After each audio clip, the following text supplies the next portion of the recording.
The Los Angeles Lakers finish off the historic 2020 year with a W. It seems fitting through everything the NBA and especially the Lakers have been through this NBA season to finish it off with a win. So that is great. But I do want to just talk about what I've seen from the Los Angeles Lakers so far and some of the problems that they might have during the regular season and moving forward. But before we get into today's video, yo, what is up, guys? It is your boy and I'm back here giving y'all another banger. And since I'm giving y'all another banger, if y'all could go ahead and drop a like on this video, it'd be much appreciated. And please subscribe if you enjoy basketball content. But let's go ahead and start talking about today's video, which is what I see with the Los Angeles Lakers through the first, I believe, 5 games they've played and the takeaways that I've gotten from it. Now, I'm not going to overreact to what the Los Angeles Lakers have done. They've already proven that they're a championship squad, and through all the new moves that they made over the offseason, I do believe they've gotten better. And if you know anything about LeBron James, he sort of takes the first 10 to 15 games to really dissect and bring together what the pieces they have on the roster.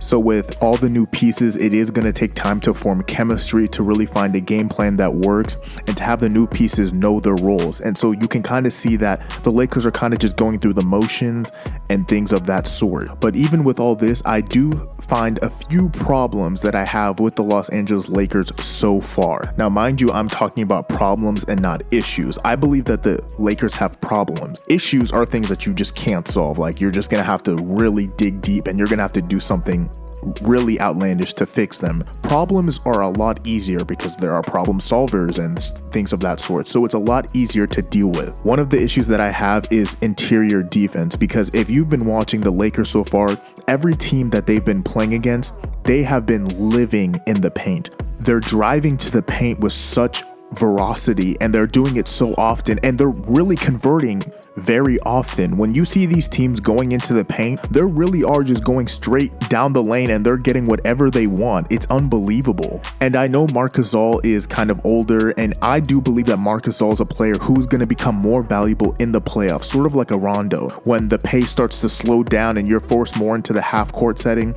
I believe that Marc Gasol is going to be a lot more important in the playoffs than the regular season. But for right now, man, they really are just getting to the rim at will.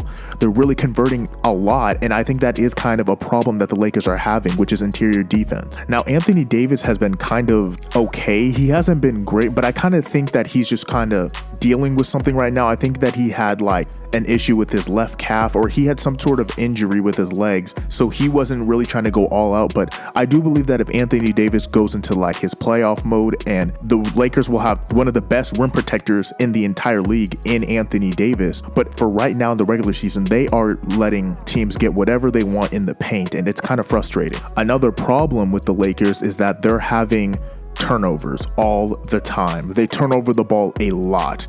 Even for a team that's kind of in the beginning, it's really surprising just how much they're turning over the ball. And yes, LeBron has been turning over the ball, but it's mostly been other players like Marc Gasol and Dennis Schroeder, which they don't really have an excuse because they need to be learning their roles and trying to do better. And it's not like LeBron James, who you don't have to worry about. But Dennis Schroeder and Marc Gasol have been turning over the ball a lot. They need to work on things like that, because you can't afford to have those turnovers in the playoffs, because that will be a major issue. Also, Kyle Kuzma has been very inconsistent, and I know Kuzma is young and everything, and I do defend Kuzma a lot. I'm much higher on Kuzma than a lot of other Laker fans, but man, he is really struggling to find consistency when it comes to his role, because he'll have a good game like against the Timberwolves where he's hitting his shots, and then he'll go against the Spurs, who are also not a great team, and he just misses everything. Kyle Kuzma really needs to work on his consistency and becoming a dependable player off the bench for the Los Angeles Lakers. Wesley Matthews was off to a horrific start. I think he missed every single 3 up until the Spurs game, but then he went off in that Spurs game. I think he was 6 for 6 or even 7 for 7, so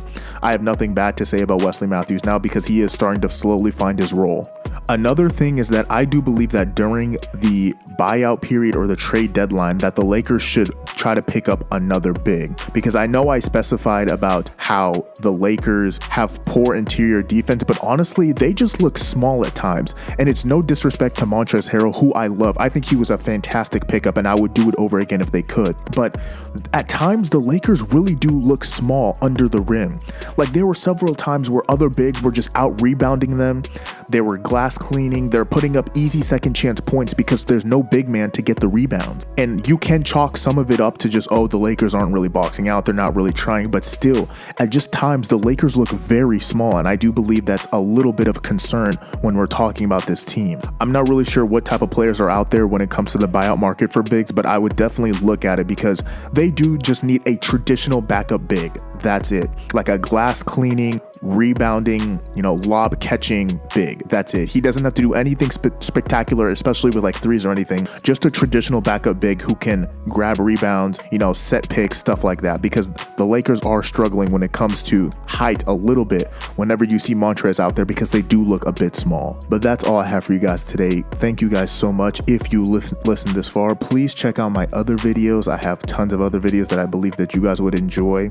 And please drop a like on this video if you haven't already, and please subscribe. But without further ado, guys, I am out. Peace.